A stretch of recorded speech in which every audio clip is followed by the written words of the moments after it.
Le Paris Saint-Germain a connu une victoire précieuse face à cette équipe d'Aston Villa. Victoire au Parc des Princes sur le score de 3-1. C'était une bouffée d'oxygène pour l'ensemble des supporters du Paris Saint-Germain, pour l'ensemble du staff Paris Saint-Germain, mais également pour l'ensemble de la direction du Paris Saint-Germain. Maintenant, il faut venir ici en Angleterre, à Birmingham. Et demain, on aura un match stratosphérique qui va suivre entre Aston Villa et le Paris Saint-Germain. Aston Villa veut revenir dans le match. Est-ce que Aston Villa a-t-il les moyens de pouvoir revenir face à ce Paris Saint-Germain-là? Avec le Paris Saint-Germain, on connaît le passé. On connaît le passé avec les remontadas. Et le Paris Saint-Germain devrait être très, très sérieux afin d'aller chercher la qualification. Parce que là, on ne veut pas voir de faute. On ne veut pas voir d'erreur, notamment de l'équipe du Paris Saint-Germain. Entouré, comme d'habitude, de nos panels d'analystes, d'experts du football. Palme d'Or qui est également présent une nouvelle fois, qui nous fait l'honneur d'être présent pour la deuxième fois avec nous. On a également Chevalier qui est également présent, ainsi que Stéphane. Vous êtes très très habitués avec Chevalier et Stéphane. Ils font tout le temps les vidéos avec plaisir. Merci à tous d'être présents. On va rentrer dans le vif du sujet. Palme, ça sent quand même bon pour le Paris Saint-Germain, mais il faudra être sérieux durant le match retour ici en Angleterre à Birmingham. T'en penses quoi, Palme? Et déjà, bonsoir à tout le monde. Bonsoir Parisien, bonsoir Stéphane, bonsoir Chevalier. Bonsoir. Mais Parisien, pour moi, il n'y a pas de surprise là. Le Paris Saint-Germain, cette saison, on doit déjà prouver quand même qu'ils sont très très sérieux déjà. Pour s'imposer à Liverpool, il faut le faire à Anfield. Et vu les forces des deux côtés, franchement, même si l'entraîneur de Aston Villa tente quelque chose, je vois mal ce Paris Saint-Germain se laisser distraire par le coaching de l'entraîneur, parce qu'il faut se rappeler de cette déclaration. Il veut chambouler quand même son schéma tactique, quitte à mettre même Rashford au banc, quitte à jouer avec votre ancien joueur parisien en 10, derrière Camara et comment il s'appelle, Hitman, je pense. Mais malgré ça, avec la qualité de jeu, les individualités que le PSG nous présente aujourd'hui, moi, je ne vois pas par quelle manière Aston Villa peut distraire ce PSG-là. D'accord. Et toi, Stéphane, remontada, oui ou non? Ou tu penses que le Paris Saint-Germain a trop d'avance sur cette équipe d'Aston Villa?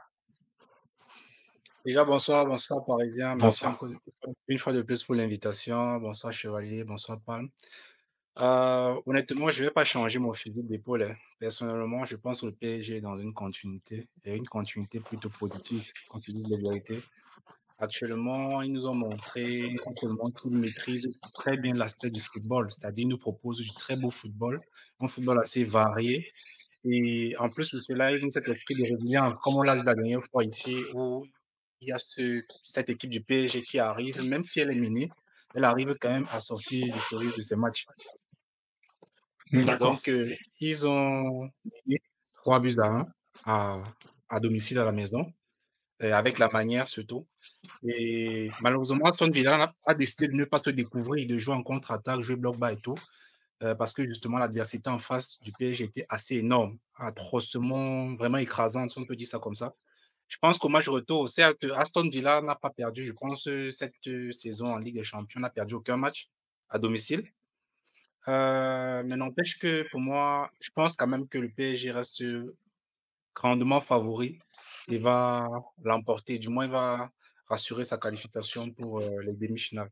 C'est noté. En tout cas, quand on regarde un peu l'état actuel des deux équipes, on sait que cette équipe d'Aston Villa se présente généralement sous un 4-2-3-1, entraîné notamment par Unai Emery, l'ancien coach du Paris Saint-Germain.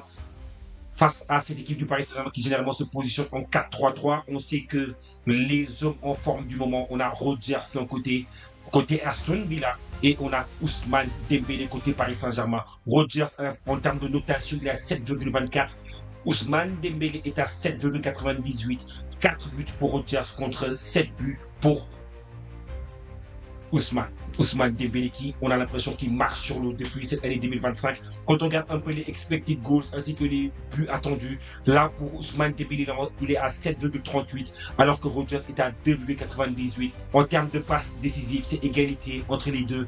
2 passes décisives pour Rodgers contre 2 passes décisives pour Ousmane Dembélé. En termes de matchs, ils ont tous les deux joué 11 au total. Quand on regarde un peu la forme du moment, oui, la seule défaite sur les 5 derniers matchs qui a été infligée par à cette équipe d'Aston Villa, c'était le Paris Saint-Germain qui l'a infligé sur le score de 3-1. Autrement, ils ont remporté une victoire précieuse, notamment face à Southampton en première ligue, victoire 3-0. Alors que le Paris Saint-Germain, ils n'ont pas joué ce week-end parce que la Ligue leur a fait une fleur et la Ligue a décalé leur match de championnat. Donc du coup, le Paris Saint-Germain a pu avoir une semaine de repos. Chevalier, ça t'inspire quoi ce match-là?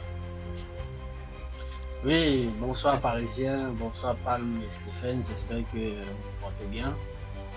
C'est encore un plaisir pour moi d'être invité avec les grands panélistes comme ça pour débat du football.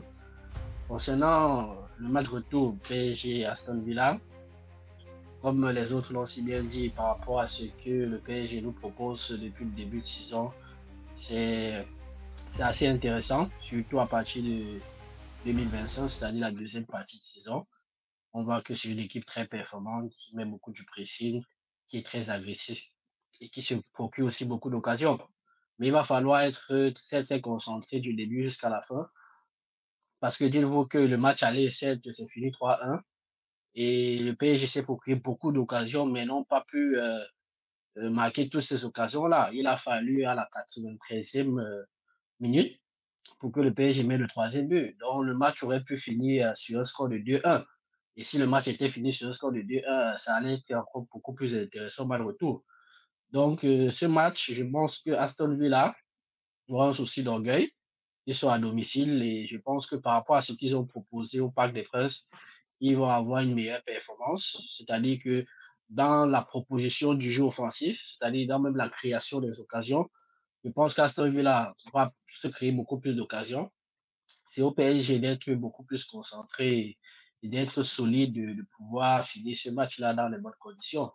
Mais sinon, je vois quand même le PSG favori et voilà, je pense qu'ils feront le taf. Et sur le côté mental, on a souvent tendance à taper sur le PSG, mais on a remarqué que avec Luis Enrique, c'est un PSG qui n'a pas du mal à avoir ce problème mental-là. C'est-à-dire que tu as l'impression même qu'ils aiment être dans les difficultés et pouvoir remonter au score.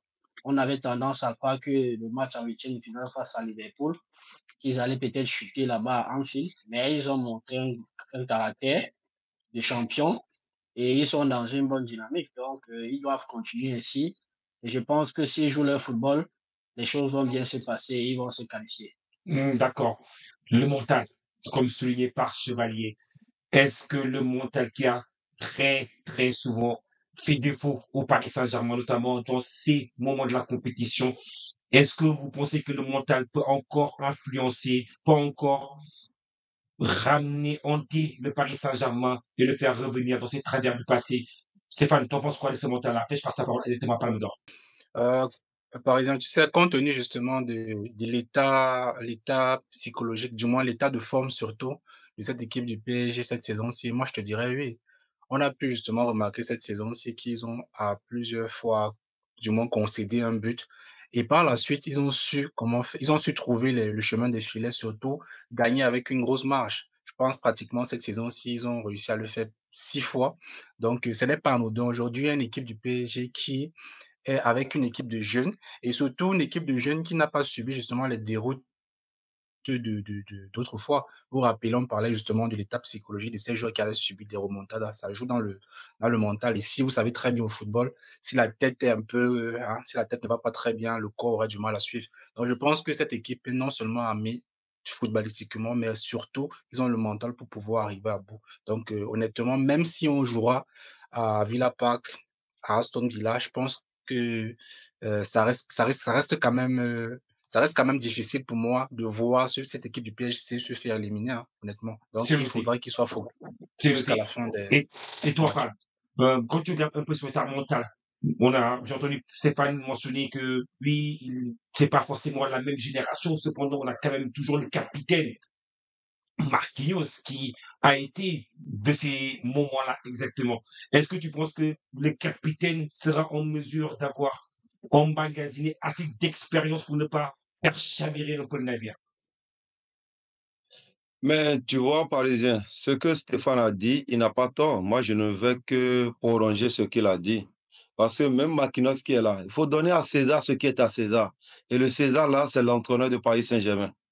Le grand boulot que ce monsieur a eu à faire, ce n'est pas des schémas tactiques, ce n'est pas le système de jeu qu'il met en place, ce n'est pas la cohésion du groupe, mais il a travaillé essentiellement sur le mental des joueurs. Et je prends exemple comme un joueur Dembélé. C'est tellement un joueur frustré dans toute sa carrière, un joueur qui psychologiquement était déjà abattu, même quand les blessures ne doivent pas y être tellement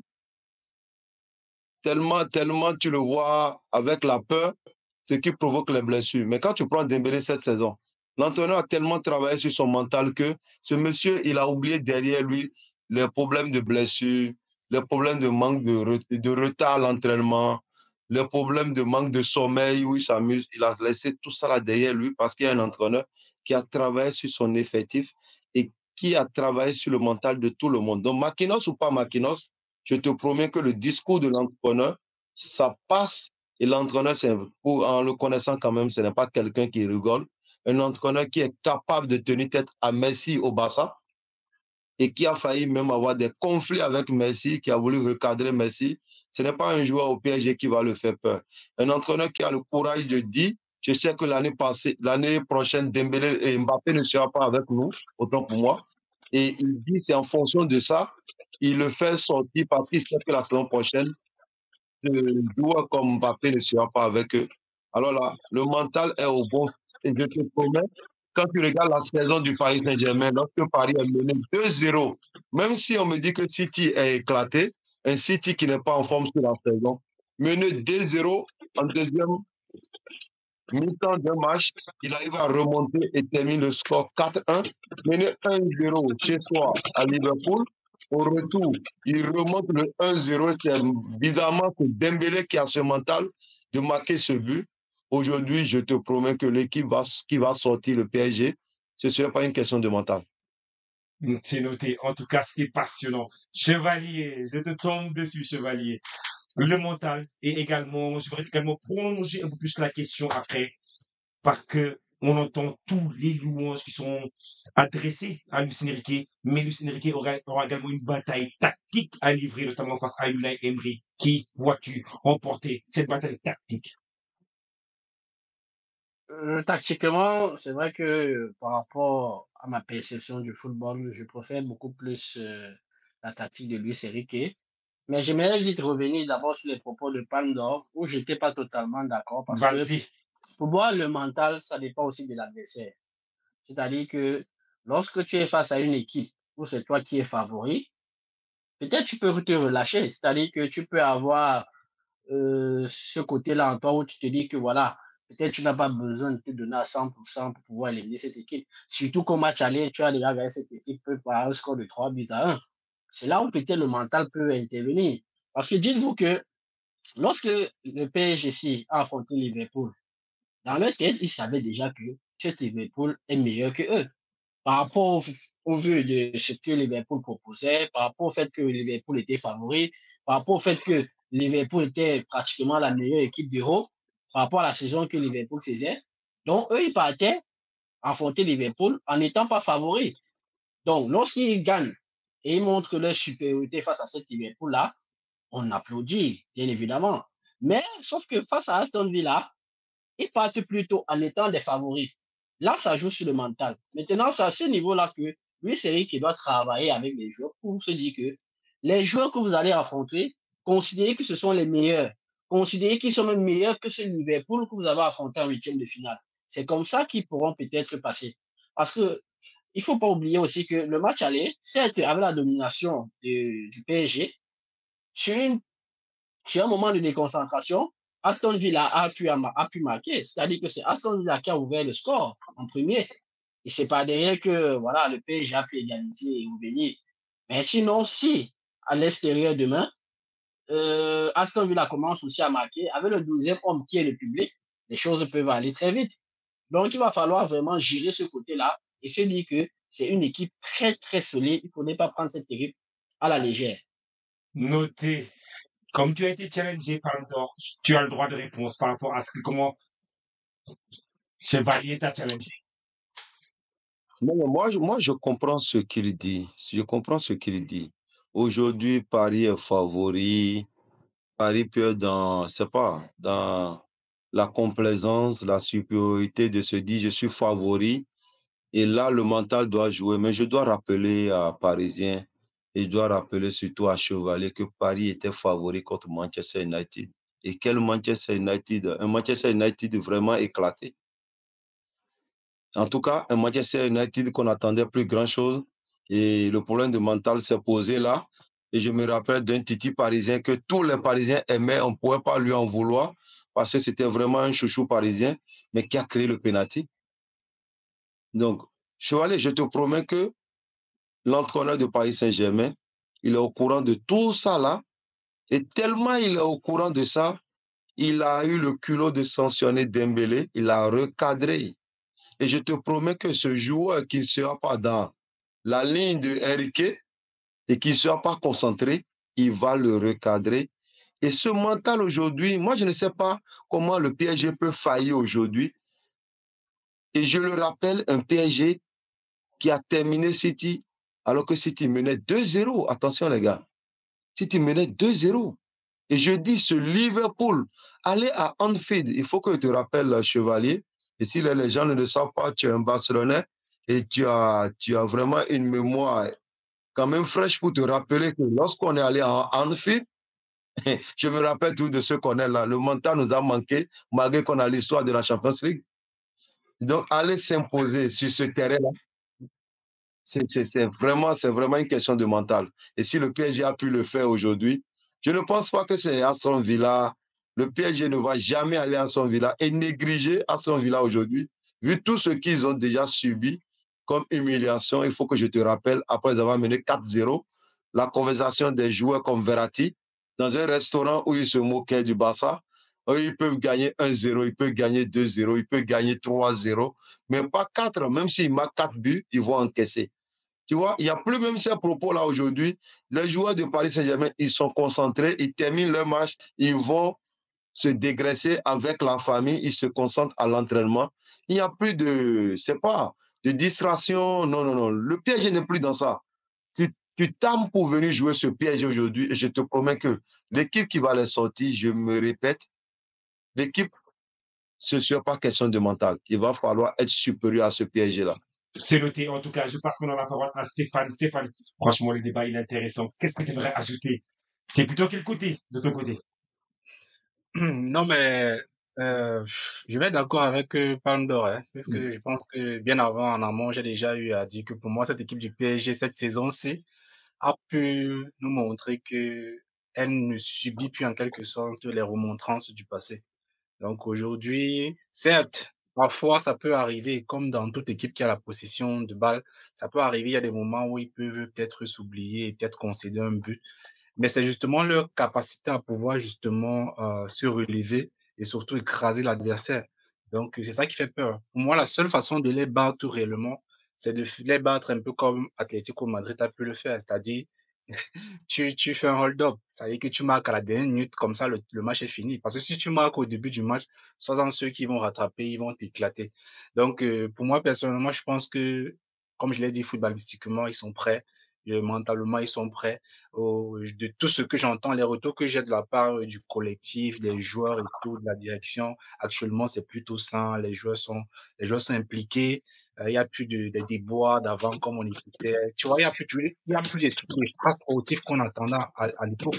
Donc, personnellement, je pense que cette équipe-ci a tout pour pouvoir aller ici, ici au toit de la Ligue des Champions. Donc, moi, je pense pas qu'il y ait un problème psychologique qui va y là.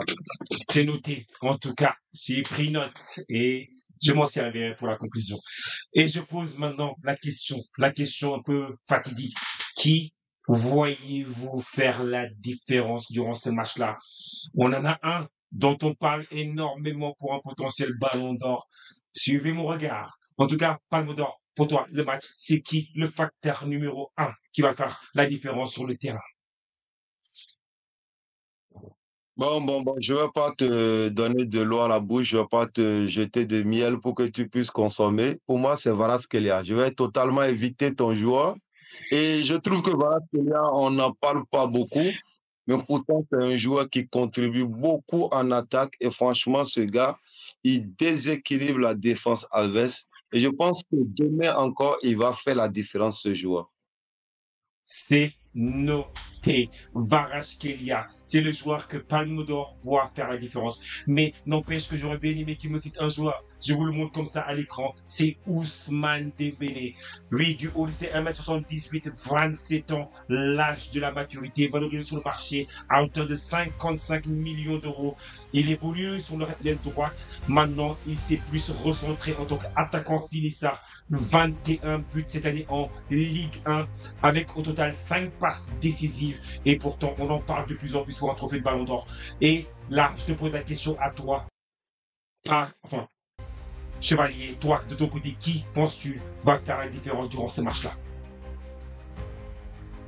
Durant ce match, c'est difficile de choisir un joueur qui fera la différence parce que ils ont un collectif tellement solide, tellement fort. Les attaques viennent un peu de partout. Quand vous regardez un peu comment les attaques sont structurées, ça peut venir de la gauche, ça peut venir de la droite, ça peut venir dans l'axe. Donc, ils ont les joueurs individuellement qui sont très forts, surtout sur le plan offensif. Comme Palme d'Or l'a si bien dit, par acheter, il peut faire la différence. Dembélé peut faire la différence. Désiré Doué, qui est en train de monter en puissance depuis un bon bout, peut aussi faire la différence. Donc, c'est difficile de choisir un. Mais bon, moi, je mettrais une pièce sur Dembélé parce que, surtout qu'au match aller, il n'a pas marqué. Voilà, j'espère que peut-être il va se racheter et il va pouvoir marquer au match retour. C'est noté. Et maintenant, Stéphane, toi, c'est quoi? Qui tu vois exactement être l'arme fatale du Paris Saint-Germain? Bon, concernant l'équipe du Paris Saint-Germain, celui que je vois, en tout cas, ça dépendra tout simplement du dispositif de Luis Enrique, et surtout parce qu'actuellement, si ce n'est plus évident de savoir qui sera titulaire, vu que tous les joueurs actuellement, du moins les quatre du devant, c'est-à-dire Désiré Doué, Barcola, Dembélé et même aussi Kvaratskhelia, sont en quelque sorte très très bons, si on peut dire ça comme ça. Donc, mais il ne peut malheureusement pas faire jouer les quatre ensemble. Donc, du coup, comme on l'a pu remarquer au match aller, c'était plutôt Barcola qui a commencé le match du banc. Moi, je pense que si, dans ce match, en tout cas pour moi, il serait beaucoup plus intelligent d'aligner Barcola et de faire opposer Doué et de pouvoir rentrer en cours de match. Pourquoi? Parce que je pense que si Aston Villa, justement, vu l'état du score qui était 3-1 au match aller, donc forcément, je pense pas qu'Aston Villa va vouloir jouer toujours bloc bas, essayer de défendre comme ils l'ont fait. Sinon, ça va pas marcher. Donc, je pense clairement qu'ils vont essayer de monter un peu.